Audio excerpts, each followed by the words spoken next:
Who is Clive Davis? Of course, a lot of folks will think of Clive Davis near the end of Whitney Houston's life, when he was kind of her chaperone, trying to look after her. Aretha Franklin. There are so many artists that he worked with at Arista Atlantic, but he also worked with the Outlaws. We ask Henry Paul all about the music mogul. Clive Davis. I'm doing a video. I've got a few people, and as you can imagine with Clive, I'm getting a lot of different reactions. To you, Clive Davis was?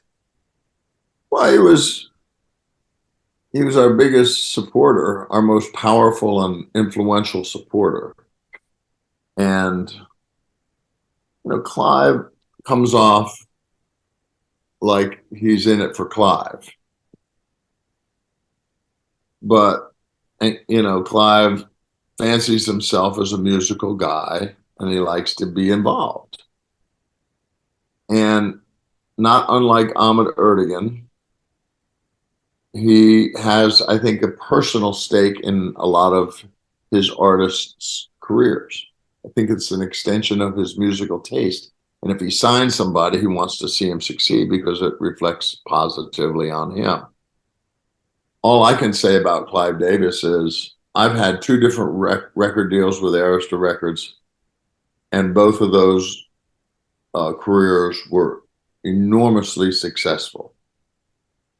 And if you're the captain of the ship, you get the lion's share of the credit. So I was proud that I personally made his book, that I was the only one from the Outlaws or from Black Hawk that made his book. I think that Clive and I think he saw me for what I was, a really tenacious kind of guy and a survivor. And I had hits early in the label's career and much later in the label's career. And he found that to be unique and felt, for some reason, comfortable using me as an example. But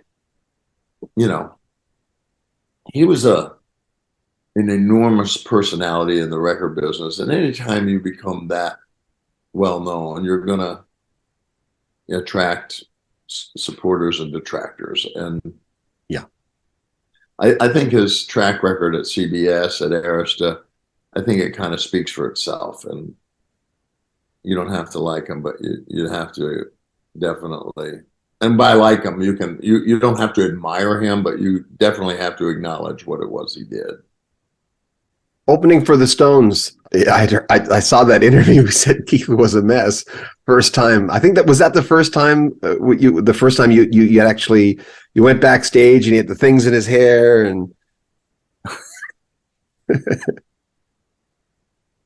My first encounter with those guys was at Hampton Roads Coliseum in Norfolk, or Hampton, Virginia. We got a last minute addition on the bill and we opened the show, and Mick came to our dressing room with Keith after our show, and they were very diplomatic and very complimentary. And as you would kind of expect them to be.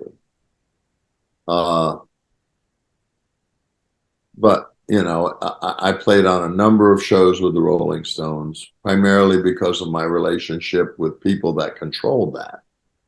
And that's how you got on those bills, was through Bill Graham. And Michael Kleffner, who was the national promotional director for Arista, was the head of security at the Fillmore East. Well, that's convenient. Bill and he were like best of friends. And if Michael said, put the Outlaws on the Rolling Stones show, you won't regret it. They're a great band. And he puts them on and the Outlaws perform. And then we continued to get the call. I got the call through the Henry Paul band, through the Outlaws, and always had, a very successful and memorable sort of contribution to the show. Shorts.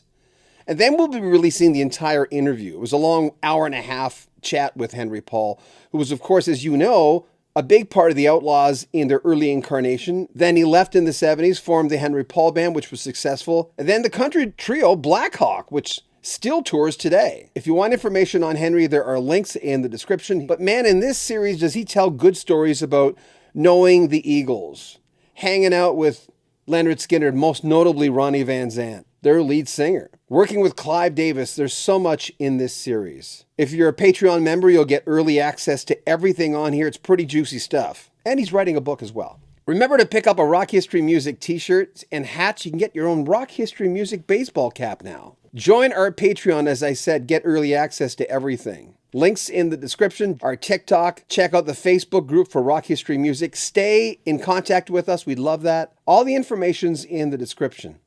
I'm John Beaudin. More from Henry Paul in the next 2-3 days. This is Rock History Music.